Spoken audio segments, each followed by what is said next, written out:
আমি এই মুহূর্তে দাঁড়িয়ে আছি মৌলভীবাজার জেলার জুড়ি উপজেলার জুড়ি নদীর উপরে। আপনারা দেখতে পাচ্ছেন এখানে মুষলধারে বৃষ্টি হচ্ছে। তো জুড়িতে এই টানা কয়েকদিনের বৃষ্টিতে ইতিমধ্যে জুড়ি নদীর পানি বিপদসীমার 90 সেন্টিমিটার উপর দিয়ে প্রবাহিত হচ্ছে।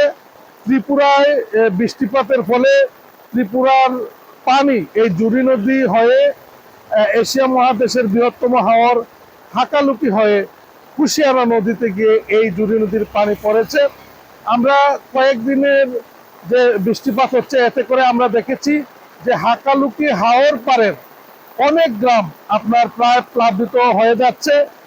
এই বৃষ্টি যদি কয়েকদিন ধরে থাকে তাহলে কয়েকটি গ্রাম হাকালুকি হাওর পারের প্লাবিত হওয়ার আশঙ্কা দেখা দিয়েছে। উপজেলা প্রশাসন আমাদেরকে যেমনটি জানিয়েছেন যে তারা এই বৃষ্টিপাত এবং বন্যার বিষয়ে তারা তৎপর রয়েছেন, তারা সার্বিকভাবে তদারকি করছেন। এবং আমাদের পানি উন্নয়ন বোর্ড আমাদেরকে যেমনটি জানিয়েছেন যে জুড়ি নদীর পানি বিপদসীমার 90 সেন্টিমিটার উপর দিয়ে প্রবাহিত হচ্ছে এবং এই বৃষ্টি এবং পাহাড়ি ঢল যদি অব্যাহত থাকে তাহলে এটি বাড়তে থাকবে। এবং আবহাওয়া অধিদপ্তর আমাদেরকে যেমনটি জানিয়েছেন যে বিগত 24 ঘন্টায় এই অঞ্চলে বৃষ্টিপাত রেকর্ড করা হয়েছে 66.3 মিলিমিটার।